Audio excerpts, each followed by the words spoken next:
প্রথমে ফার্স্ট আচ্ছা, medical diagnosis মানে এই পড়ার ভিতরে যাওয়ার আগে আমরা একটু যদি জানি যে ডায়াগনোসিস মানেটা কি। আবার বলতেছে মেডিকেল ডায়াগনোসিস মেডিকেল তো হচ্ছে অবশ্যই এটা আমার একটা ক্লিনিক্যাল একটা কন্ডিশন, মেডিকেল আমার একটা স্বাস্থ্য বিষয়ক একটা কোন একটা প্রবলেম বা একটা ক্লিনিক্যাল একটা সিচুয়েশন বা একটা সিমটম বা একটা সাইন নিয়ে আসছে একটা পেশেন্ট, আমি এবারটাকে ডায়াগনোসিস করে বের করব যে তার অ্যাকচুয়ালি প্রবলেমটা কি হয়েছে। কেউ একজন জ্বর নিয়ে আসলো, মাথা ব্যথা নিয়ে আসলো, তার মনে কর নাক থেকে পানি পড়তেছে, এখন আমি কিছু ডায়াগনোসিসের মাধ্যমে বের করব যে তার অ্যাকচুয়ালি প্রবলেমটা কি হয়েছে। এবং ডায়াগনোসিস করে দেখলাম যে মনে করেন তার করোনা হয়েছে, করোনা ইনফেকশন বা রেসপিরেটরি ট্র্যাক কোনো ইনফেকশন হয়েছে, মানে আমাদের যে শ্বাস প্রশ্বাস আছে রেসপিরেটরি ট্র্যাক বলি আমরা, সেটাতে কোনো একটা ইনফেকশন। এখন মেনশন দ্য ফার্স্ট কোশ্চেনটা দেখেন, mention the general examination of diagnosis. একটা ডায়াগনোসিস করার আগে অবশ্যই তো আমরা কিছু জেনারেল এক্সামিনেশন করব, তার মধ্যে কোন একটা এক্সামিন শুধুমাত্র কিন্তু তার মুখের কথায়, পেশেন্টের মুখের কথায় আমরা একটা ডায়াগনোসিসে যাব না, আমরা অবশ্যই তার শরীরে কিছু ক্লিনিক্যাল সাইন খুঁজে বের করব যে ওইটা দিয়ে বোঝা যায় কিনা। যেমন দেখবেন যারা ক্যান্সার পেশেন্ট তাদের শরীর খুবই লিন অ্যান্ড থিন থাকে, একদম লিকলিকা থাকে, খুবই মাসেল ওয়েস্টিং থাকে, দেখলে কিন্তু চোখের মধ্যে লাগে যে আচ্ছা উনি এত কেন শুকনা, এরকম একটা এই যে একদম লিকলিকা হয়ে গেছে, এত মাসেল ওয়েস্টিং কেন তার মধ্যে, কেন শরীরে মাংস মানে মাংস নাই, এরকম আমরা বলি না। তারপরে মনে করেন যার রক্ত শূন্যতা আছে, দেখবেন সে একদম দেখতে ফ্যাকাশে লাগে, তাকে দেখতে একদম ঠোঁট মুখ চেহারা খুব ফ্যাকাশে লাগে, এবং আপনি কিন্তু ঠাস করে বলে ফেলেন যে কি ব্যাপার, তোমার কি রক্ত শূন্যতা হয়েছে, যে এরকম মুখ চেহারা এরকম ফ্যাকাশে কেন। তারপর তো দেখবেন রাতের বেলা ঠিক মতো ঘুম না হলে চোখটা কেমন জানি একদম ফ্যাকাশে হয়ে থাকে না। আমরা কিন্তু সকালবেলায় বলি কি রাতে ঘুম হয় নাই, এটা কিভাবে বলতে পারি আমরা, যে তার কিছু ফিজিক্যাল সাইন দেখে, শরীরের মধ্যে কিছু মানে সাইন দেখে বা সিমটম দেখে আমরা বলে দিই যে হ্যাঁ তার এই প্রবলেমটা তাহলে হয়েছে। তাহলে general examination for the diagnosis, আমরা কিছু শরীরের মধ্যে এমন কিছু জেনারেল এক্সামিনেশন করব যেটা দেখে আমাদের ডায়াগনোসিসে হেল্প হবে। এক নাম্বার এনিমিয়া, মানে রক্ত শূন্যতা। এটা আমাদের দেখবেন আমরা এনিমিয়া দেখি, আমাদের যে নেল বেড আছে না, সবার নেল বেড দেখেন, আমার তো হাতে মেহেদি দেওয়া, আপনাদের নেল বেডটা দেখেন সবাই, এখানে একটু চাপ দিয়ে দেখেন, যদি চাপ দেওয়ার পরে উঠায় ফেললেন, উঠানোর পরে যদি দেখেন যেটা সাথে সাথে রক্ত না আসে, ফ্যাকাশে হয়ে আছে, তাহলে বুঝবেন যে আপনার রক্ত শূন্যতা আছে। চোখের নিচে দেখবেন ডাক্তাররা গেলে চোখটাকে এরকম করে বলে ওই উপরে তাকান উপরে তাকান, তারপর দেখছে নিচে ডাক্তার এই যে এখানে যে লোয়ার পালপেবল ফিশার আছে এটা দেখে, এখানে দেখেও বুঝে যে রক্ত শূন্যতা আছে কিনা। হাতে পায়ের, এই যে হাতের পায়ের এগুলো দেখে, পাম এগুলোকে বলা হয় পাম, এই পাম দেখে যে এখানে রেডিশ আছে কিনা, এগুলো যদি রেডিশ না থাকে ফ্যাকাশে হয়ে যায় তাহলে ডাক্তাররা বুঝে যে তার রক্ত শূন্যতা আছে। তারপরে জিহ্বা দেখে, টাং যেটা জিহ্বা দেখে, জিহ্বাতে যদি আমাদের জিহ্বাতে সবার দেখবেন প্যাপিলা থাকে, ছোট ছোট টেস্ট বার্ড, একদম ছোট ছোট গুড়ি গুড়ি কি যেরকম জানি একটা থাকে না, একটু মসৃণ না কিন্তু, আর যাদের খুব বেশি মসৃণ তাদেরকে ধরে নেয় তাদের এনিমিয়া আছে। ওই এনিমিয়ার জন্য রক্ত শূন্যতার জন্য টাং জিহ্বাটা একদম মসৃণ হয়ে যায়। আমাদের সবাই দেখেন একটু একটু কেমন জানি একটু ছোট ছোট গুড়ি গুড়ি গুড়ি গুড়ির মতো, এটাকে বলা হয় প্যাপিলা। এই প্যাপিলা থাকে, প্যাপিলা আরেকটা হচ্ছে টেস্ট বাড বলি, যেটা দিয়ে আমরা খাবারের স্বাদ বুঝি। এক নাম্বার জেনারেল এক্সামিনেশনের মধ্যে আছে আমার এনিমিয়া। দুই নাম্বার আমরা ব্লাড প্রেশার দেখি, সবাই কিন্তু আমরা একটা পেশেন্ট আসলে বা কেউ যদি বলে আমার শরীরটা খুব খারাপ লাগছে, আমরা কিন্তু সাথে সাথে তার পালসটা দেখি, ব্লাড প্রেশার দেখি এবং টেম্পারেচার দেখি। তারপর দেখেন বডি বিল, দেহের গঠন, যে সে কিরকম, ছোট বাচ্চা আপনার কাছে আসছে যখন আমাদের কাছে যায় ডাক্তার দেখেছে, বা মনে করেন একটা মেডিসিনের জন্য, বা মনে করেন যে বিভিন্ন যে ক্লিনিক গুলাতে যাচ্ছে যখন আসে, বা আপনি যখন আপনার কাছে আসবে একটা ছোট একটা বাচ্চা, আপনি কিন্তু তার ওয়েটটা মাপবেন, বাচ্চার ওয়েট মাপি না আমরা, যে বাচ্চা তার বয়সের তুলনায় তার ওয়েটটা কি ঠিক আছে না কমে গিয়েছে, সে কি ম্যালনারিশ নাকি ওভার ওয়েটের। অনেক বাচ্চারা দেখেন একদম পুরো ফুলে টুলে অস্থির হয়ে আছে, মোটা সোটা, ডাক্তাররা কিন্তু বলে, এবং সাধারণ মানুষও কিন্তু এখন ডাক্তার লাগে না, সাধারণ মানুষই বলে এই আপনার বাচ্চা তো অতিরিক্ত মোটা হয়ে যাচ্ছে, এই বয়সে এত মোটা, তো ডায়াবেটিসও তো ধরে ফেলবে। আবার অনেকের বাচ্চা আছে খায় না এমন লিকলিকা, তখন আবার বলবে যে কি বাচ্চাকে খাওয়ান না, বাচ্চা এত শুকনা কেন, বাচ্চা তো পুষ্টিহীনতায় ভুগতেছে। এটা হচ্ছে বডি বিল্ড। সাইনোসিস, সাইনোসিস হচ্ছে যার শরীরে অক্সিজেনের পরিমাণ কম থাকে, তাদের কার্বন ডাইঅক্সাইডটা বেশি থাকে এবং শরীরের মধ্যে ওই ব্লাডটা আছে না একটু নীলচে কালার আবরণ তৈরি করে শরীরের মধ্যে। সাধারণত আমাদের এই যে পেরিফেরি আছে না, আমাদের যে এয়ার লোবিউল, এয়ার লোবিউল হচ্ছে আমাদের কান, কানের পিছনে যে দুল পড়ে না মেয়েরা, সেটা হচ্ছে বলে ইয়ার লোবিউল। এই ইয়ার লোবিউল একটু নীলচে কালার হয়ে যায়। টিপ অফ দ্য নোজ, এই নোজ আছে, এটা হচ্ছে টিপ অফ দ্য নোজ, নাকের এই অংশটাকে বলা হয় টিপ অফ দ্য নোজ। এটা আমার হচ্ছে একটু কালচে বর্ণ ধারণ করে। লিপস গুলো দেখবেন কালচে বর্ণ ধারণ করে। তারপর হচ্ছে নেল বেড, এই যে নখের যে আঙ্গুলের নেল বেড বলা হয়, এগুলাকে নেল বেড গুলো একটু কালচে বর্ণ ধারণ করে। এটাই হচ্ছে আমার সাইনোসিস। এখানে কি শরীর নীলার বর্ণ ধারণ করা, তার মানে হচ্ছে এখানে কি অ্যাকচুয়ালি হয় এই জিনিসটা, অক্সিজেন কমে যায়, শরীরে কার্বন ডাইঅক্সাইড বেড়ে যায় ব্লাডের মধ্যে। ডিহাইড্রেশন, সব বাচ্চাদের ডায়রিয়ার পেশেন্টদেরকে দেখা হয় না, ডিহাইড্রেশন স্ট্যাটাস আমরা দেখি, পানি শূন্য মানে পানি স্বল্পতা। ইডিমা দেখা হয়, ইডিমা হচ্ছে টিস্যুতে পানি ফুলে যাবে, হাতে পায়ে বলে না যে বিশেষ করে প্রেগনেন্সিতে কিডনির যাদের সমস্যা থাকে, হার্ট ফেলিয়ার যাদের হয়, দেখবেন তাদের হাতে পায়ে পানি চলে আসে। জন্ডিস, জন্ডিস খুবই মানে এই ওনার অনলাইন থেকে চলে গেছে তো, আচ্ছা। জন্ডিস, জন্ডিস হচ্ছে আমার হলুদ বর্ণ ধারণ করা। জন্ডিস আমরা কোথায় দেখি? জন্ডিস দেখি হইতেছে এই যে স্ক্লেরা আছে না, চোখের যে সাদা অংশটা, সেটাকে বলা হয় স্ক্লেরা। সেই স্ক্লেরাতে আমরা জন্ডিস দেখি।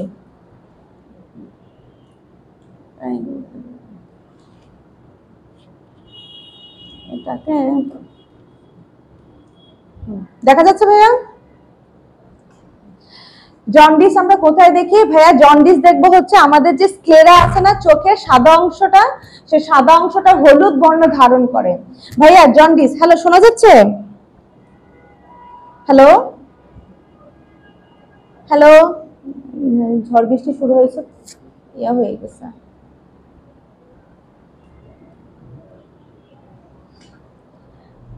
হ্যালো, হ্যাঁ ওয়ালাইকুম আসসালাম। ভাইয়া শোনা যাচ্ছে? জন্ডিস, আমরা তো বললাম ইডিমা, ইডিমার পরে আমরা জন্ডিস দেখি।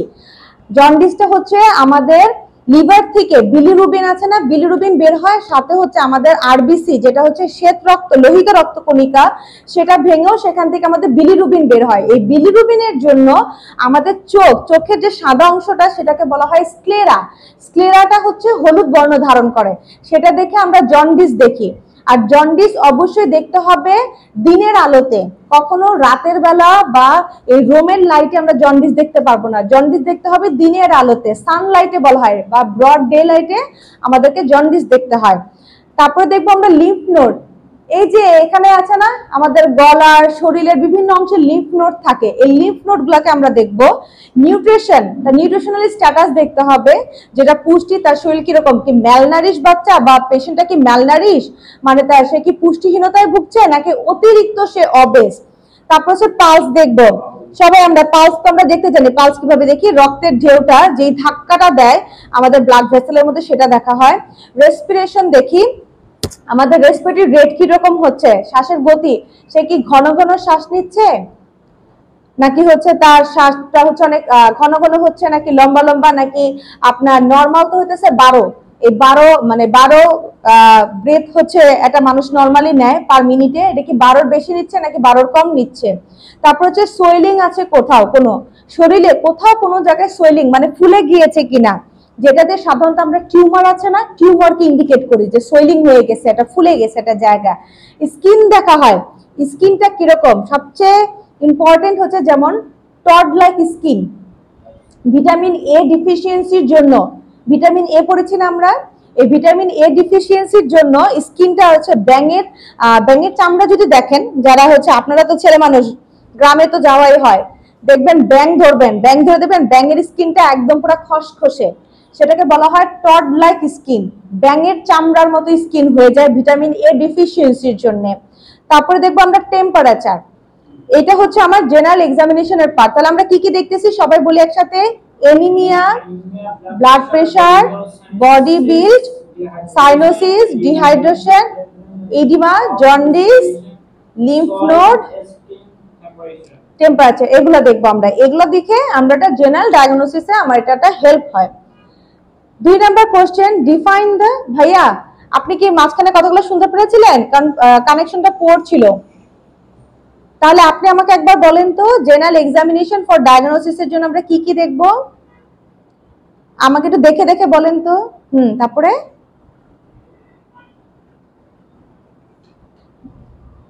বডি বিল্ড, টেম্পারেচার, রেসপিরেশন দেখবেন, পালস দেখবেন, সোয়েলিং দেখবেন, স্কিন দেখবেন, অবশ্যই স্কিন, হ্যাঁ, এটা যাতে না ভুলা যায়, টেম্পারেচার। 2 নাম্বারটাতে আসি, ডিফাইন ইন্সপেকশন এবং পালপেশন। আচ্ছা, বলে না যে ওইখানে ভোক্তা অধিকাররা ইন্সপেকশনে গিয়েছে, বা মানে বিভিন্ন কথা আমরা ফেসবুকে এখন শুনি না, যে ইন্সপেকশনে গিয়েছে কোনো একটা জিনিস পর্যবেক্ষণ করতে। ইন্সপেকশনের বাংলা এখানে আপনাদের লেখা আছে, ডক্টর তার চোখ দিয়ে রোগীর যে অবস্থা দেখেন সেটা ইন্সপেকশন। আপনি মনে করেন এই রুমের মধ্যে দেখছেন, সেটা হচ্ছে ইন্সপেকশন। পালপেশন হচ্ছে ডক্টর তার হাত দিয়ে রোগীর যে অবস্থা দেখেন সেটা পালপেশন। আপনি মনে করেন এখানে এটা কাঠ নাকি এটা হার্ডবোর্ড, এটা কি সেগুন কাঠ নাকি কি টাইপের, আপনি তো চোখে দেখে বুঝতেছেন এটা উডেন কোনো একটা জিনিস। আপনি এটাকে কনফার্ম হওয়ার জন্য আপনি এটা হাত দিয়ে দেখবেন যে এটা, ও আচ্ছা এটা তো কাঠের, এটা উড, মানে এটা আমার প্লাইউড না, বা এটা আমার হার্ডবোর্ড না, হার্ডবোর্ড দিয়েও তৈরি হয় না বেঞ্চ, হার্ডবোর্ড না। এই যে আপনি টাচ করলেন সেটা পালপেশন, আর আপনি চোখে যেটা দেখলেন সেটা হচ্ছে ইন্সপেকশন। অনলাইনে ইব্রাহিম ভাইয়া বুঝা গেছে ইন্সপেকশনটা কি ভাইয়া বলেন তো? হ্যাঁ, চোখে চোখে যেটা আমরা দেখি, আর পালপেশন হচ্ছে যেটা রোগীর শরীরে হাত দিয়ে দেখা যায়, যেটা আমরা ফিল করতে পারি হাত দিয়ে, সেটা হচ্ছে আমার ইন্সপেকশন। 3 নাম্বার, ডিফাইন অস্কালটেশন এবং পারকাশনটা কি? অস্কালটেশন হচ্ছে আমরা স্টেথোস্কোপ আছে না আমাদের, স্টেথো দিয়ে আমরা রোগীর কোনো রোগ নির্ণয়ের পদ্ধতিকে অস্কালটেশন বলা হয়। আর পারকাশন হচ্ছে, দেখেন বডিতে বিশেষ করে চেস্টে এবং অ্যাবডোমেনের মধ্যে, দুইটা স্পেসিফিক জায়গা বলেছে। চেস্টের মধ্যে অ্যাকচুয়ালি কি দেখি জানেন, আমাদের লাংস আছে না, চেস্ট এরিয়া এবং পিছনে ব্যাক, দুইটা জায়গায়, নট অনলি শুধুমাত্র চেস্ট, এটা আমাদের শরীরের ব্যাকেও আমরা পারকাশন করি, 2 জায়গায়। আমরা এখানে ব্রেথ দেখি, নিউমোনিয়াতে, তারপরে হচ্ছে আপনার নিউমোথোরাক্স, হেমোথোরাক্সে ওয়াটার জমা হয় না, নিউমোনিয়াতে আপনার এয়ার জমা হয়, এই ক্ষেত্রে কিন্তু পারকাশন করা হয়, পিছনের থেকেও চেস্টের থেকেও, 2 পাশ থেকেই পারকাশন করা হয়। এখন পারকাশন জিনিসটা কি, হাত রেখে আপনার আঙ্গুলের উপরের দ্বারা টোকা দিয়ে রোগ নির্ণয়ের পদ্ধতিকে পারকাশন বলা হয়। অনলাইনের ভাইয়ের জন্য আমি বোর্ডে দেখাচ্ছি জিনিসটা কিভাবে করা হয়। আঙ্গুল আছে না, এই এই মাঝখানের যেটা আমাদের, এটা কি কি index finger, middle finger, sorry এটা ইন্ডেক্স ফিঙ্গার, এটা মিডল ফিঙ্গার। এই মিডল ফিঙ্গারকে আমি চেস্টে বা অ্যাবডোমেনে বা আমার ব্যাকে এইভাবে, ঠিক এইভাবে বসাবো, পুরোটা আঙ্গুল আমার বসতে হবে, এই আঙ্গুলগুলো সব উপরে উঠানো থাকবে, এগুলো আমার শরীরে লাগানো যাবে না, এইভাবে দিব। আমার যে এক আঙ্গুল আছে, এই যে আরেকটা যে মিডল ফিঙ্গার আছে, এটাকে দিয়ে এভাবে জোরে জোরে, অনেকে 2 আঙ্গুল দিয়ে দেয়, ঠিক দেখছেন, বাট অ্যাকচুয়াল নিয়ম হচ্ছে 1 আঙ্গুল দিয়ে। ঠিক এই আঙ্গুলটাকে, এটা হচ্ছে আমার মিডল ফিঙ্গার, বাম হাতের মিডল ফিঙ্গারটা আমি বসাবো চেস্টে, ডান হাতের মিডল ফিঙ্গার দিয়ে ঠিক এইভাবে এটাকে খাড়া করে রাখতে হবে, তারপরে এইভাবে জোরে জোরে বাড়ি দিব। শোনা যাচ্ছে না একটা সাউন্ড, ঠাস করে একটা শব্দ হচ্ছে, দেখেন শোনা যাচ্ছে? এটা হচ্ছে কি একটা বোনসের এগেইনস্টে আমি আরেকটা বোনস দিয়ে বাড়ি দিয়ে, নিচে কি আমার এয়ার আছে না পানি আছে সেটা বোঝার জন্য আমরা এই যে পদ্ধতিটা ব্যবহার করি সেটাকে বলা হয় পারকাশন। আর পারকাশন সাধারণত আমরা কোথায় করি, চেস্টে করি, ব্যাকেও করি, ব্যাকে কিন্তু চেস্টের ব্যাকে করি লাংস এরিয়া পর্যন্ত, এবং আমরা কিন্তু হার্ট যে এই আমাদের যে চেস্ট এরিয়াটা আছে এবং অ্যাবডোমেনে করি খুব বেশি। কারণ কি এই 2 জায়গাতেই দেখবেন এয়ার এবং পানি জমা হয়। অ্যাবডোমেনের মধ্যে আমাদের অ্যাসাইটিস হয় না, যে যাদের লিভার কোনো ডিজিজ থাকে বা ক্যান্সার থাকে, অ্যাসাইটিস দেখবেন বলবে যে পেটে পানি জমে গেছে, সেটাকে আমরা বলা হয় অ্যাসাইটিস বলা হয়, সেই অ্যাসাইটিস এগুলো দিয়ে চেক করে। এখন 4 নাম্বারটা দেখেন, mention the basic idea about auscultation. কি কি বেসিক আইডিয়া দিবে অস্কালটেশন সম্পর্কে? স্টেথোস্কোপ দ্বারা heart sound, respiration, bowel sound শোনা যায়। সাউন্ড হচ্ছে আমার ব্রেথ, রেসপিরেটরি সাউন্ডটা কিন্তু ভাইয়া ব্রেথ সাউন্ড, আরেকটা নাম হচ্ছে ব্রেথ সাউন্ড, তিনটা সাউন্ড শুনবো ভাইয়া। হার্ট সাউন্ড হয় আমাদের হার্টে, তারপর হচ্ছে লাংস এর মধ্যে আমরা ব্রেথ সাউন্ড পাবো, এবং বাউলের মধ্যে বাউল সাউন্ড হয়। এটা একটা সাউন্ড হয়, গুড়গুড় গুড়গুড় একটা শব্দ হয়। এটা নাভির আশেপাশে যদি আপনি এই বাম পাশে 2 আঙ্গুল পরে যদি বাম পাশে দেন, তাহলে হচ্ছে নাভি থেকে 2 আঙ্গুল পরে এভাবে মনে করেন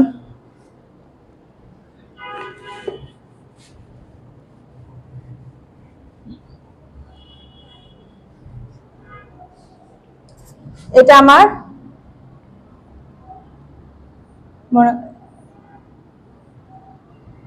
এটা হচ্ছে আমার আম্বিলিকাস, এটা কিন্তু আমার চেস্ট এরিয়া। হ্যাঁ, এটা হচ্ছে আমার অ্যাবডোমেন। এইখানে আমার থাকে হার্ট, এই পাশে থাকে লাংস, ঠিক আছে। এখানে আমার হার্ট সাউন্ড শুনি আমরা, এখানে রেসপিরেটরি বা এটা হচ্ছে ব্রেথ সাউন্ড বলে বা রেসপিরেটরি সাউন্ড।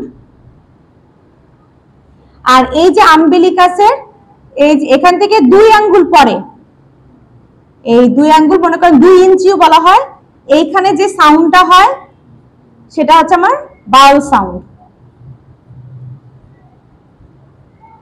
স্টেটো এখানে বসিয়ে আমরা স্টেটো হচ্ছে হার্ট সাউন্ড কোথায় কোন লেভেলে শুনবো, হার্ট সাউন্ড শুনবো হচ্ছে অ্যাপেক্স অফ দা হার্টে, যেটা আমার এখানে আমার ক্ল্যাভিকল থাকে, ঠিক আছে। ঠিক এভাবে ক্ল্যাভিকল থাকে, ক্ল্যাভিকলের এই পাশ থেকে আমার রিবস থাকে।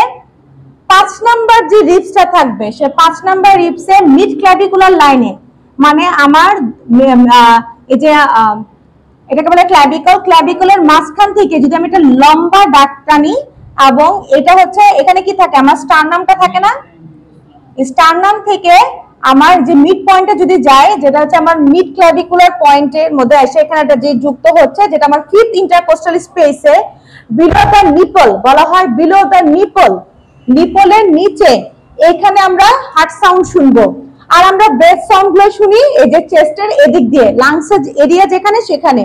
আর বাউল সাউন্ডটা শুনি আম্বিলিকাস থেকে একটু 2 আঙ্গুল বা 2 ইঞ্চি বাম পাশে। ভাইয়া ইব্রাহিম ভাইয়া বুঝা গিয়েছে কথা? হ্যালো, হ্যাঁ ভাইয়া বুঝতে পেরেছেন? এখানে আমি যে কথাগুলো বললাম এরপরেই আছে কথাটা। এই যে দেখেন, স্টেটো দ্বারা হার্ট সাউন্ড, রেসপিরেটরি সাউন্ড বা breath sound, the bowel sound পরীক্ষা করা হয়।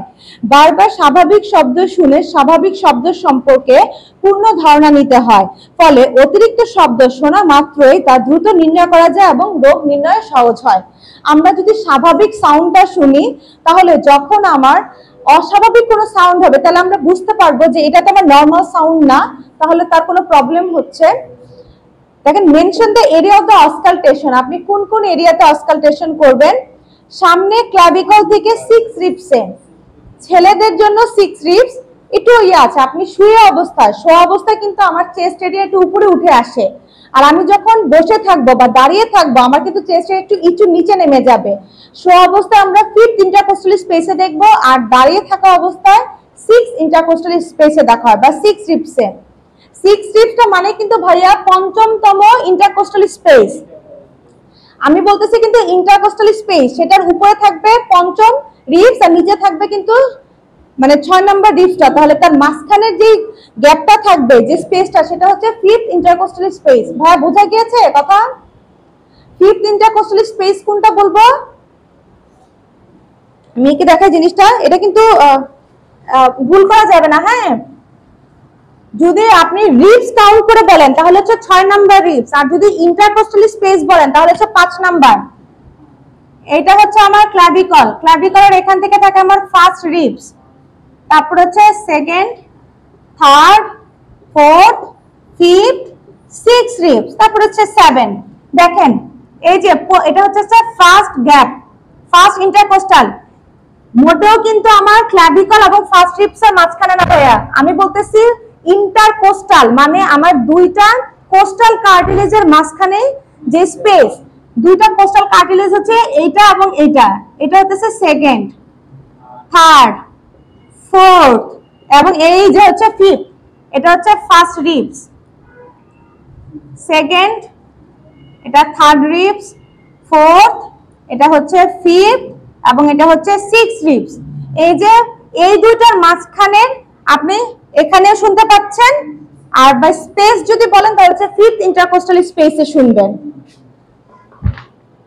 ওকে ভাইয়া, বুঝা গিয়েছে? ইব্রাহিম ভাইয়া, হ্যালো, ঠিক আছে। এবার আমরা নেক্সটে বলি। তারপর হচ্ছে পাশে এক্সিলা থেকে অষ্টমতম রিবসে, মানে 8 রিবস এক্সিলা থেকে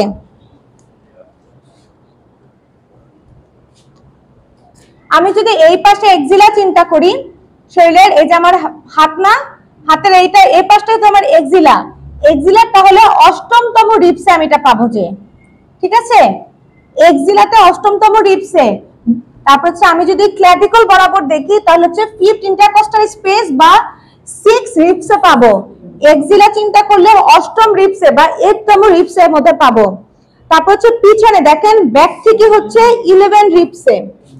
যদি এটা আমার ব্যাক হয়, এই পাশে আমি দেখাই, এটা হচ্ছে আমার ব্যাক, এই যে স্ক্যাপুলা মনে করেন, স্ক্যাপুলা, স্ক্যাপুলার যদি আমার ব্যাকে চিন্তা করি, পিছনে শরীরের পিছন থেকে এখান থেকে, তাহলে তো আমার 11তম রিবসের মধ্যে পাবো, আমি 11তম রিবসে পাওয়া যাবে। আর নাভির চারপাশে পাওয়া যাবে, যেটা হচ্ছে ইন্টেস্টাইনের নড়াচড়া বা খাবারের চলাচলের জন্য। তাহলে আবার মেনশন দ্য অসকালটেশন এরিয়া কোথায় কোথায় দেখি, সবাই বলেন আমার সাথে। ক্লাভিকল থেকে 6 রিবসে বা 5th ইন্টারকোস্টাল স্পেসে। ভাইয়া, ইব্রাহিম ভাইয়া বলেন। এক্সিলাতে অষ্টম রিবস, তারপর হচ্ছে পিছনের কাঁধ থেকে 11 রিবস আর নাভির চারপাশে। ইব্রাহিম ভাইয়া, ভাইয়া আপনি বলেন ক্লাভিকল থেকে কততম দেখবেন? 6 রিবসে দেখব। তারপরে হচ্ছে বলেন পাশে এক্সিলা থেকে কততম দেখবেন? 8 রিবসে। কাঁধ থেকে 11 রিবসে আর নাভির চারপাশে দেখবো আমরা। তারপরে 6 নাম্বারটা দেখেন, define rhonchi, mention the disease that create the rhonchi. কোন কোন ডিজিজ আমার রংকাই তৈরি করে? তার আগে রংকাই জিনিসটা কি? রেসপিরেটরি সিস্টেম দ্বারা সৃষ্ট বাঁশির ন্যায় সুরেলা শব্দকে রংকাই বলে। সু সু সু সু করে এটা শব্দ হয়, এই শব্দটাকে হচ্ছে রংকাই বলা হয়ে থাকে, যেটা আমার রেসপিরেটরি সিস্টেমের জন্য তৈরি হচ্ছে। Disease that create the rhonchi, asthma, asthma এবং হচ্ছে সিওপিডি তে শ্বাসের সময়, শ্বাসটা যখন ছেড়ে দিবে, এই ছাড়ার সময় এই রংকাই শব্দটা পাওয়া যাবে। অনেক সময় খালি কানেও যদি একদম কাছে যেয়ে শোনা যায়, দেখবেন এটা শব্দ, এই রংকাই শব্দটা শোনা যায়। তাহলে রংকাইটা কি বলেন? রংকাই হচ্ছে রেসপিরেটরি সিস্টেমের দ্বারা সুরেলা ন্যায়, বাঁশির ন্যায় যে সুরেলা শব্দ তৈরি হয় সেটাকে রংকাই বলা হয়। ইব্রাহিম ভাইয়া, কোন দুইটা ডিজিজ আমার রংকাই তৈরি হয়? হ্যাঁ, ডিজিজ বলেন তো। অ্যাজমা এবং সিওপিডি। সিওপিডি তে আমার রংকাই তৈরি হয়। সিওপিডির ফুল মিনিংস কি ভাইয়া? ক্রনিক অবস্ট্রাকটিভ পালমোনারি ডিজিজ বলা হয়। আচ্ছা, 7 নাম্বারটা হচ্ছে define crackles, mention the disease that create the crackles বা ক্র্যাকেলস। আচ্ছা, মানে ঘরঘর শব্দ হওয়া। ক্র্যাকেলস এর বাংলা অর্থ হচ্ছে ঘরঘর শব্দ হবে একটা, মানে ক্রিকেলস হচ্ছে এক ধরনের শব্দ যেটা আমার বেসুরা, সুরেলা শব্দ তৈরি করে রংকাই, আর বেসুরেলা শব্দ তৈরি করবে ক্রিকেলস, যেটা আমার থেমে থেমে হবে। The disease that create the crickles, pneumonia, TB এবং হচ্ছে ব্রঙ্কাইটিস রোগের শ্বাস ছাড়ার সময়, প্রত্যেকটাই দেখেন শ্বাস ছাড়ার সময় এই শব্দ শোনা যায়। ভাইয়া বলেন ক্রিকেলসটা কি? যেটা ঘরঘর একটা বেরুলা শব্দ, মানে একটা বেসুরা শব্দ তৈরি হবে থেমে থেমে। বলেন এক ধরনের শব্দ যা বেসুরা এবং থেমে থেমে হবে। কোন কোন ডিজিজে হয়? 3টা ডিজিজের নাম বলেন। নিউমোনিয়া, টিবি এবং ব্রঙ্কাইটিস। ইব্রাহিম ভাই আপনি বলেন কোন দুটো ডিজিজে আপনি ক্রিকেলস পাবেন?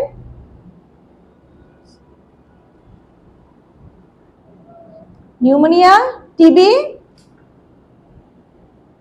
এবং ব্রঙ্কাইটিসে পাওয়া যাবে। এবং এগুলো কখন পাওয়া যাবে? দুইটা শব্দই কিন্তু আমি শ্বাস ছাড়ার সময় পাবো। হ্যাঁ, define pulmonary local zero sound. Local pulmonary zero সাউন্ডটা কি? লাংসের কোনো অঞ্চলে বা এরিয়াতে শ্বাসের শব্দ শোনা না গেলে সেটাকে জিরো সাউন্ড লোকাল এরিয়া বলা হয়। মানে আমরা পুরোটা জায়গাতে কিন্তু শব্দ পাওয়ার কথা, কিন্তু কোনো কারণে যদি কোথাও আমি যদি কোনো একটা শব্দ না পাই সেটাকে আমরা বলতে হবে কি? Pulmonary local zero sound. ভাইয়া, ইব্রাহিম ভাইয়া একটু বলেন তো, লোকাল এরিয়াতে কি শব্দ শোনা না গেলে কি বলা হয় তাকে? Pulmonary local zero sound area বা জিরো সাউন্ড বলবো। ডিজিজ কোথায় এটা হবে? প্লুরাল ইফিউশন, নিউমোথোরাক্স এবং হেমোথোরাক্স রোগে শব্দ শোনা যায় না। আমরা সার্জারির প্রথম অংশ যখন পড়েছিলাম এই সকল ডিজিজগুলোতে আমরা পড়েছিলাম যখন আমরা অস্কালটেশন করি তখন কোনো ব্রেথ সাউন্ড শোনা যায় না। এই যে শোনা যাচ্ছে না, যেই এরিয়াতে শোনা যাচ্ছে না সেই এরিয়াটাকে বলা হচ্ছে পালমোনারি লোকাল জিরো সাউন্ড। এখানে কোনো সাউন্ড নাই, ঠিক আছে? এবং কোন তিনটা রিজন বলেন তো ভাইয়া? Pleural effusion, pneumothorax, haemothorax. Pleural effusion মানে কি? ওইখানে পানি জমবে। নিউমোথোরাক্স মানে কি? এয়ার জমবে বা বাতাস জমে। আর হেমোথোরাক্স ব্লাড জমবে। ভাইয়া বলেন 8 নাম্বারটা আপনি বলেন তো ইব্রাহিম ভাইয়া। আবার লোকাল জিরো সাউন্ড এরিয়া কোনটা?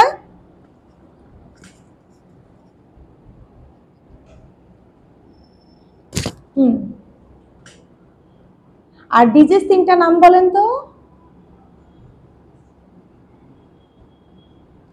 Haemothorax, thank you. এবার আসি আমরা বাউল সাউন্ড কাকে বলে। ইন্টেস্টাইনের যে নড়াচড়া এবং খাবারের জন্য যে সাউন্ডটা তৈরি হবে সেটা আমার বাউল সাউন্ড। নাভির চারপাশে আমি যদি বলেন ভাইয়া আজকে 10 পর্যন্ত পড়াবো, 10টা পড়াবো প্রথম, মানে এই যে 10 নাম্বার পর্যন্ত। বেশি কি ইয়া হচ্ছে ভাইয়া, র্যাপিড হচ্ছে?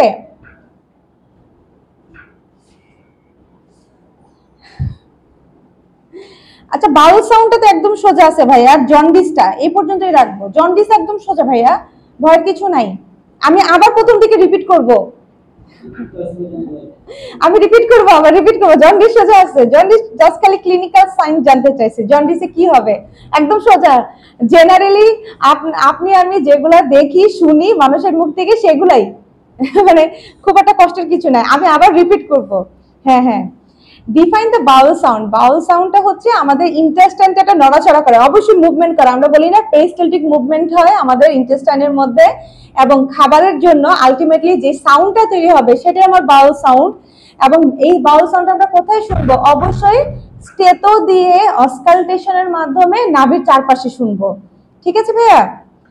আর এটা সাধারণত কোথায় শোনা যায় না, একটা কন্ডিশনে আপনি শুনতে পারবেন না, অ্যাকিউট অ্যাবডোমেন। অ্যাকিউট অ্যাবডোমেন হতেছে অ্যাবডোমেনের কোন একটা কন্ডিশন হয়েছে সেটা আমরা অ্যাকিউট অ্যাবডোমেন বলি। এখানে আমার টেন্ডারনেস থাকতে পারে, অ্যাবডোমেন ফুলে যাবে, অ্যাবডোমেনের মধ্যে মুভমেন্ট বন্ধ হয়ে যাবে, এই ধরনের ক্ষেত্রে আমরা বাউল সাউন্ড শুনবো না।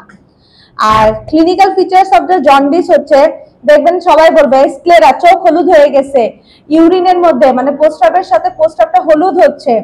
তারপর হচ্ছে দেখেন বিলিরুবিনের মাত্রা রক্তে বেড়ে যাবে। একটা যদি জন্ডিস টেস্ট করা হয় বিলিরুবিনের মাত্রা দেখবেন রক্তে অনেক বেড়ে গেছে নরমালের থেকে। এবং জিহ্বার নিচে, হাতের তালু, এগুলো সব হলুদ বর্ণ। দেখেন খুবই ইজি ভাইয়া, পুরো শরীর দেখবেন হলুদ হয়ে গেছে, ইউরিন হলুদ হয়ে যাবে। হ্যাঁ, আর আপনি যদি রক্তে বিলিরুবিনের লেভেল দেখবেন সেটা নরমালি থেকে অনেক বেড়ে গেছে। এটাই হচ্ছে আমার জন্ডিসের ফিচার। আমরা এই পর্যন্ত আজকে আমরা আবার রিপিট করতেছি প্রথম থেকে, ভয়ের কিছু নাই ভাইয়া, এখনো সময় আছে। দেখেন মেনশন দা জেনারেল এক্সামিনেশন। কি হচ্ছে আমরা জেনারেল এক্সামিনেশন আমরা কি করবো একটা ডায়াগনোসিসের জন্য, যেটা আমাদের হেল্প করবে। এবার আমি একটু স্লো বলি। 1 নাম্বার এনিমিয়া, যেটা আমাদের বলা হয় কি বাংলাতে রক্ত শূন্যতা। 2 নাম্বার ব্লাড প্রেশার, আমরা সবাই ব্লাড প্রেশার বিপি মাপে কোনো একটা প্রবলেম হলেই। 3 নাম্বার বডি বিল্ড, আমরা শরীরের কিন্তু ওজন মাপি। হসপিটালে পেশেন্ট কিন্তু এনিমিয়া মানে এনিমিয়া, হ্যাঁ অবশ্যই আছে। এটারও এনিমিয়া দেখার জন্য চোখের যে লোয়ার যে পালপেবল বলে এটা, এই যে চোখের নিচের দিকে বলবে, দেখবেন যে চোখটা এভাবে জাস্ট ধরে টান দিবে, নিচের দিকে টান দিবে, বলবে উপরের দিকে তাকান, বলবে মা উপরের দিকে তাকান। উপরের দিকে তাকালে এই যে লোয়ার যে পালপেবল জায়গাটা, এই জায়গাটা একদম সাদা থাকে, ফ্যাকাশে থাকে, তাহলে বুঝে নেয় যে তার এনিমিয়া হয়েছে, মানে তার রক্ত স্বল্পতা। আরেকটা হচ্ছে জিহ্বা দেখেন, জিহ্বাটা একদম স্মুথ হয়ে যায়। আমাদের জিহ্বা যদি আপনি একটু দেখেন, আয়নার সামনে দাঁড়িয়ে দেখবেন ছোট ছোট গুড়ি গুড়ির মতো কি জানি দেখা যায়, গুড়ি গুড়ি লাগে না একটা জিনিস, মসৃণ না, কিন্তু সারফেসটা কিন্তু জিহ্বার সারফেসটা কি মসৃণ? আমাদের জিহ্বার সারফেসটা মসৃণ না। এইটা মসৃণ না হয়, যখনই মসৃণ হয়ে যাবে ভাইয়া বুঝে নেবেন তার রক্ত স্বল্পতা হচ্ছে, এবং বিশেষ করে তার আয়রন ডেফিসিয়েন্সি এনিমিয়া, মানে শরীরে আয়রন নেই। 3 নাম্বার আমরা আরো কোথায় দেখি, নেল বেডে ভাইয়া, নখের মধ্যে যদি চাপ দেই, চাপ দেওয়ার পর যদি এটা তুলে ফেলা হয়, সাথে সাথে আমার এটা লাল, মানে একটা লালার ভাব আসবে না, লাল হবে না। যাদের রক্ত শূন্যতা থাকবে, একটু সময় লাগবে। এইগুলো দেখে আমরা বুঝবো তার রক্ত শূন্যতা বা এনিমিয়া আছে। 2 নাম্বার হচ্ছে, 3 নাম্বার দেখেন বডি বিল্ড আমরা তার মানে তার শরীরের ওজনটা কিন্তু আমরা খুব দেখি যে সে কি মাইল্ড, মানে এভাবে লিখি না লিন অ্যান্ড থিন, মডারেট বা এভারেজ, আরটা লিখি হচ্ছে আমরা এক্সেস বা অবেস। আমরা এই কথাগুলো বলি না, এই ভদ্রলোক খুব মোটা, এই ভদ্রলোক একদম হচ্ছে ওয়েল ফিটেড, মানে তার শরীর এক মানে মাংস বা যেটা আমরা বলি মাসেল খুব ভালো, বডি বিলটা গুড একটা বডি বিল। আবার কাউকে বলে আল্লাহ কি একদম শুকনা লিকলিকা। এই 3টা ভাবে আমরা বডি বিলকে ডিসক্রাইব করি, একটা হচ্ছে লিন অ্যান্ড থিন, একটা হচ্ছে এভারেজ, আরটা হচ্ছে অবেস বা এক্সেস যেটা। 4 নাম্বার হচ্ছে সাইনোসিস মানে হচ্ছে একটু নীলার্ভা বর্ণ ধারণ করা। তার কারণেই হচ্ছে কার্বন ডাইঅক্সাইড বেশি বেড়ে যাবে, অক্সিজেনটা শরীরে কমে যায়, অক্সিজেনের জন্য আমাদের রক্তটা একটু লালচে থাকে, আর কার্বন ডাইঅক্সাইডটা বেড়ে গেলে রক্ত হচ্ছে একটু নীলার্ভা বা একটু কালচে বর্ণ ধারণ করে। তারপরে দেখি আমরা ডিহাইড্রেশন স্ট্যাটাস, শরীরে অতিরিক্ত যারা ডায়রিয়ার পেশেন্ট সবাইকে দেখবেন ডিহাইড্রেশন স্ট্যাটাস দেখা হয়। এই যে আপনার চোখটা দেখবেন বসে যাবে, মানে বারবার করে যখন পাতলা পায়খানা হয় ডায়রিয়াতে, বারবার করে যখন একটা পেশেন্ট বা একটা মানুষ যখন টয়লেটে যাচ্ছে, দেখবেন 10 বার টয়লেট থেকে আসার পরে তার চোখ বসে যাবে, আর আপনার কাছে পানি খেতে যাবে, ঠোঁট মুখ শুকায় যাবে, বলবে আমাকে পানি দাও, আমার ঠোঁট মুখ শুকায় যাচ্ছে, কথা বলতে পারবে না, গলা ড্রাই হয়ে যাবে। এটা হচ্ছে ডিহাইড্রেশনের সাইন। আর বাচ্চাদের ভাইয়া সবচেয়ে ইম্পর্টেন্ট হচ্ছে বাচ্চাদের কিভাবে ডিহাইড্রেশন সাইনটা দেখবেন। আপনি যদি সাইন কিভাবে দেখবেন সেটা যদি না জানেন, আপনি বললেন যে ডিহাইড্রেশন সাইন দেখবো, আপনাকে তো জানতে হবে আমি ডিহাইড্রেশন স্ট্যাটাসটা কিভাবে দেখবো। বড়দের হচ্ছে হিস্ট্রি দিবে, সে বারবার করে ভমিটিং করতেছে, বমি করছে বা পাতলা পায়খানা হচ্ছে তার। 2 নাম্বার, তার চোখটা বসে যাবে, এই যে কোঠরটা আছে না, চোখটা বসে যাবে, এটাকে বলা হয় সাংকেন আই, চোখ বসে যাবে। 3 নাম্বার হচ্ছে জিহ্বা, ঠোঁট এগুলো সব শুকিয়ে যাবে, ড্রাই হয়ে যাবে, সে কথা বলতে পারবে না। বাচ্চাদের কিভাবে দেখবেন, বাচ্চাদের যারা ছোট বাচ্চা, যেমন হচ্ছে 18 মাস পর্যন্ত যে বাচ্চাগুলো আছে, এইখানে বলে বাচ্চাদের, এখানে হচ্ছে এটা অ্যান্টেরিয়র ফ্রন্টানালি বলা হয়, এই ফ্রন্টানালিটা বসে যায় ভাইয়া, বোজিং হয়ে যায়, একদম বসে যাবে, তখন ডাক্তাররা বলে বাচ্চাটা ডিহাইড্রেট। আরেকটা হচ্ছে স্কিন দেখে, আমাদের স্কিন এভাবে টান দিলাম না, ছেড়ে দিলাম, সাথে সাথে চলে গেল। যাদের ডিহাইড্রেশন থাকবে ভাইয়া তাদের স্কিন একটার সাথে একটা লেগে থাকবে, আমাদেরটা কিন্তু লেগে থাকতেছে না, কুচকানো নাই। আর যাদের ডিহাইড্রেট, কারণ আমাদের এখানে পর্যাপ্ত পরিমাণ পানি আছে, ডিহাইড্রেশন নাই, যখন পানি থাকবে না, এটা যখন আমি এভাবে টান দিব, এটা খুবই আস্তে আস্তে যাবে, একটার সাথে একটা স্কিন লেগে থাকবে ভিতর থেকে।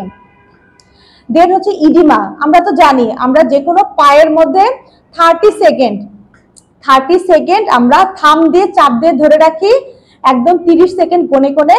এটা কোথায় দেখি, পায়ের মধ্যে আমাদের যে অ্যাঙ্কেল আছে না, পায়ের গোড়ালির মধ্যে, বা আমাদের টিবিয়া, আপনারা তো টিবিয়াটা তো জানেন কোথায়, আর আমাদের অ্যাঙ্কেলও তো জানেন, ওইখানে যে বোনস আছে না, বোনসের এগেনস্টে 30 সেকেন্ড মানে 30 সেকেন্ড চাপ দিয়ে ধরে রাখতে হয়। তারপরে যখন আপনি ছেড়ে দিবেন দেখবেন পা একদম পুরো ডেবে আছে, এটাকে বলা হয় পিটিং হয়েছে, পিটিং ইডিমা বলা হয়, মানে ওখানে পানি জমেছে। জন্ডিস হলুদ বর্ণ ধারণ করা। আমরা জানি অলরেডি চোখের মধ্যে স্ক্লেরাতে জন্ডিস আমরা দেখতে পাবো, পুরো শরীর দেখবেন হলুদ বর্ণ হয়ে গেছে। তার বলবে হ্যাঁ বলে হ্যাঁ, সাথে সাথে মানে বুঝি না ভাইয়া কথাটা। হ্যাঁ হ্যাঁ, আচ্ছা এখানে দুই ধরনের, সেটাও ইডিমা ভাইয়া, দুই ধরনের ইডিমা হয়। একটাকে বলা হয় পিটিং ইডিমা মানে ডেবে গেছে, আর একটা নন পিটিং মানে ওটা ডেবে যায় না কিন্তু ওইখানেও পানি জমা হয়েছে, ওটা অ্যাকচুয়ালি নন পিটিং বলা হয়। আর যদি ডেবে যায় তাহলে সেটা পিটিং ইডিমা বলবো আমরা। মানে টেপে টেপা বলে না, কিছু একটা জিনিস টিপ আমরা টিপলে ওটা টিপ মানে টেপা পুতুল আছে না, দেখবেন পুতুলকে টিপ দিলে মানে প্লাস্টিকের যে পাতলা পুতুলগুলো টেপে যায়, এটাকে বলা হয় পিটিং ইডিমা। আর যেটা হচ্ছে টিপবে না, ওটার মধ্যেও কিন্তু পানি বা কোনো বেলুনের মধ্যে যদি কোনো পানি থাকে, সব বেলুন কিন্তু খুব যেটা টাইট থাকে, মনে করেন একটু থিকনেস বেশি, সেটা কিন্তু টিপবে না, মানে ডেবে যাবে না। যদি শুদ্ধ বাংলা ভাষা বলি ডেবে যাবে না, তাই সেটা হচ্ছে নন পিটিং ইডিমা বলা হয় ভাইয়া।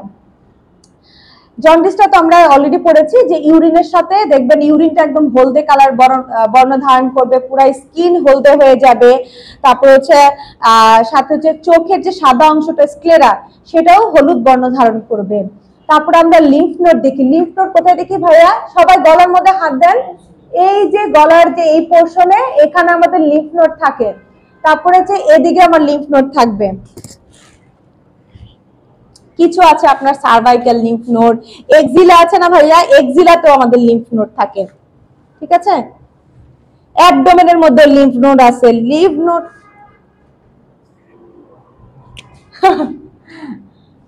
আচ্ছা এই যে দেখেন, এটা যদি আমার গলা হয়, হ্যাঁ এটা হচ্ছে আমার কাঁধ, এক্সিলা। এটা ছবিটা মনে করেন এরকম চিন্তা করেন, এই যে গলার এখানে এটা ফেস, ঠিক আছে, এত ভালো তো হয় নাই। ফেসের এখানেও কিন্তু আমার লিম্ফ নোড থাকে ভাইয়া, ঠিক আছে। আর তারপরে হচ্ছে এইখানে আমার একটা মাসল আছে, এই বরাবরও আমার কিছু লিম্ফ নোড আছে, যেটাকে বলা হয় সার্ভাইকাল লিম্ফ নোড। এই যে এগুলা গলার মধ্যে আছে সার্ভাইকাল লিম্ফ নোড। এইখানে থাকে এক্সিলা আছে না, এক্সিলারি লিম্ফ নোড বলা হয়। অ্যাবডোমেনের মধ্যে ভাইয়া লিম্ফ নোড আছে। যাদের দেখবেন ভাইয়া ক্লিনিক্যাল কন্ডিশন জানেন, যাদের কার্সিনোমা হয়, ক্যান্সার হয় ভাইয়া, এই লিম্ফ নোড গুলো কিন্তু এফেক্টেড হয়, ইনফেকশন দিয়ে ছড়ায়। ব্রেস্ট ক্যান্সারের তো নাম শুনেছি না আমরা, ব্রেস্ট ক্যান্সারে সবচেয়ে বেশি জানেন কোন লিম্ফ নোডে ছড়ায়? এই এক্সিলারি লিম্ফ নোডের মধ্যে আমার ব্রেস্ট ক্যান্সারের সবচেয়ে বেশি কার্সিনোমাটা ছড়ায় ভাইয়া। এবং ব্রেস্ট ক্যান্সারে অপারেশন করার পরে দেখবেন কয়েক বছর পরে আবার তার ক্যান্সারটা শরীরে ছড়ায় যায়। কারণ কি, ক্যান্সারের জীবাণু ব্রেস্ট থেকে কিছু পরিমাণে যে এই এক্সিলারি যে লিম্ফ নোড আছে সেখানে জমা থাকে ইনফেকশনটা, সেখান থেকে লিম্ফ নোডের মাধ্যমে পুরো শরীরে ভাই এটা ছড়ায় যায়। যে কারণে যে কোনো ব্রেস্ট ক্যান্সার হলে অবশ্যই এক্সিলারি লিম্ফ নোড এক্সামিনেশন করা হয়। ডাক্তাররা দেখবেন এক্সিলারি লিম্ফ নোড এক্সামিনেশন করে, এবং শরীরের সব জায়গাতে আমাদের লিম্ফ নোড আছে। এরপরে হচ্ছে নিউট্রিশন, আমরা নিউট্রিশনাল স্ট্যাটাস দেখি, সে কি আন্ডারওয়েট মানে তার ম্যালনারিশ কিনা, নাকি সে আপনার এক্সেস কোনো নিউট্রিশনাল কন্ডিশনে, যেমন সে অবেস কিনা বা তার হাইপার কোলেস্টেরোলেমিয়া মানে কোলেস্ট্রল এক্সেস কিনা, সেটা আমরা চেক করি। আছে না, অতিরিক্ত কোলেস্ট্রলের পেশেন্টদের আপনার দেখবেন তাদের হার্টের প্রবলেমগুলো বেশি হয়। তারপর হচ্ছে যারা আবার খুব ম্যালনারিশ দেখবেন তাদের রোগ প্রতিরোধ ক্ষমতা একদম নাই বললেই চলে। পালস আমরা দেখি। তারপর হচ্ছে পালস তো আমরা সবাই জানি, পালস কোথায় দেখি? রেডিয়াল পালস, এখানে রেডিয়াস যে বোনসের এগেইনস্টে আমরা হাত দিয়ে এটা 1 মিনিট করে আমার শুনতে মানে ফিল করতে হয়, আমরা ঘড়ি ধরে 1 মিনিট ধরে এটা পালসটা মেজার করি। তারপরে হচ্ছে দেখেন রেসপিরেশন, সেটাও আমরা মানে চেস্টের যে মুভমেন্ট হচ্ছে সেই মুভমেন্টের মাধ্যমে আমরা রেসপিরেটরি রেট কিন্তু আমরা কাউন্ট করি। 1 মিনিটে সাধারণত 12 থেকে 16টা বা 14টা আমার মুভমেন্ট হয়। সোয়েলিং দেখি, যে কোনো শরীরের সোয়েলিংকে আমার বুঝতে হবে যে সোয়েলিংটা কেন হয়েছে, এটা কি কোনো টিউমারের জন্য হয়েছে কিনা, সেই সোয়েলিংটা আমরা দেখি। ইভেন এই যে লিম্ফ নোডের কথা বললাম, এই লিম্ফ নোডগুলো কিন্তু ফুলে উঠে, সেখানেও কিন্তু আমরা টনসিল বলে না, এখানে কেমন জানি এটা ফুলা ফুলা লাগে, আমাদের যে এখানে যে লিম্ফ নোড গুলো আছে নেকের, এই লিম্ফ নোড গুলো ফুলে যায়। তারপর হচ্ছে স্কিন দেখি, স্কিন অনেক ইম্পর্টেন্ট, অনেক স্কিন ডিজিজ সেটা স্কিন দেখার মাধ্যমে আমরা ডায়াগনোসিস করতে পারি যে তার প্রবলেমটা কি হয়েছে বা স্কিন ডিজিজ কি হয়েছে। টেম্পারেচার দেখে তো আমরা জ্বর মাপি যে তার এখন টেম্পারেচার শরীরে কতটুকু আছে।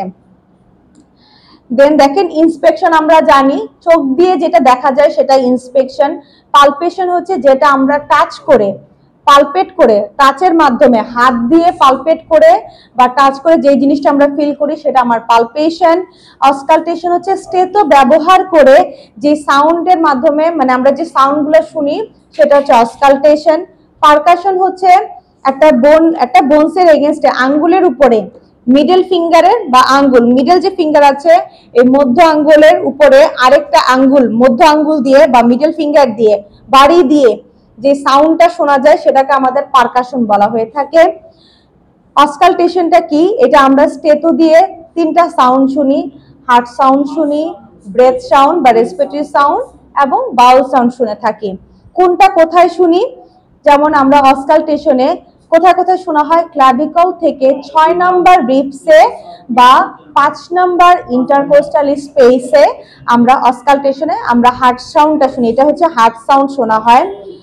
এক্সিলা থেকে 8 নম্বর রিবসে আমরা ব্রেথ সাউন্ড গুলা শুনি, পিছন থেকে 11 নম্বর রিবসে আমরা ব্রেথ সাউন্ড শুনি এবং আম্বিলিকাসের আশেপাশে অসকালটেশন করে আমরা যে বাউল সাউন্ড আছে সেটা আমরা শুনে থাকি। রঙ্কাইটা হচ্ছে একটা সুরেলা শব্দ যেটা শুনতে কিছুটা বাঁশির মতো লাগবে এবং এটা হচ্ছে আমি যখন শ্বাসকে ছেড়ে দিব তখন আমি শুনতে পারবো। আর কি কি ডিজিজে আমার রঙ্কাই হয় দেখেন, অ্যাজমা আর সিওপিডিতে আমরা রঙ্কাই পাবো। আর ক্রিকেলসটা হচ্ছে যেটা বেসুরা একটা শব্দ শোনা যাবে, যেটাও অবশ্যই শ্বাসটা ছাড়ার সময় আমরা শব্দটা শুনবো। কোন তিনটা ডিজিজ? নিউমোনিয়া, টিবি এবং ব্রঙ্কাইটিস, এই শব্দগুলো শোনা যাবে। আর pulmonary zero, local zero sound কোনটা বলবো? যখন কোন একটা এরিয়াতে যদি পালমোনারি মানে ব্রেথ সাউন্ড যদি শোনা না যায় সেই জায়গাটাকে আমরা বলবো বা সেই অংশটাকে বলা হয় পালমোনারি লোকাল জিরো সাউন্ড। কখন এটা শোনা যাবে না? তিনটা সিচুয়েশন, প্লুরাল ইফিউশন, নিউমোথোরাক্স এবং হেমোথোরাক্সে। কারণ কি হয় ওইখানে আমার পানি জমবে যেটা আমরা প্লুরাল ইফিউশন বলি, হয় আমার হেমোথোরাক্স বা ব্লাড জমবে বা হচ্ছে আমার কি এয়ার জমবে, এই সকল এরিয়াতে আমরা ব্রেথ সাউন্ড পাবো না। বাউল সাউন্ডটা কি? ইন্টেস্ট মানে আমার আম্বিলিকাসের আশেপাশে যে ইন্টেস্টাইনাল এবং খাবারের জন্য যে সাউন্ডটা হয় সেটাই হচ্ছে আমার বাউল সাউন্ড। আর জন্ডিসের ক্লিনিক্যাল ফিচার কি? আমার স্ক্লেরা, জিহ্বা, হাতে পায়ের যে তালু আছে, ইভেন স্কিন, এগুলো সব হলদেটে বর্ণ ধারণ করবে।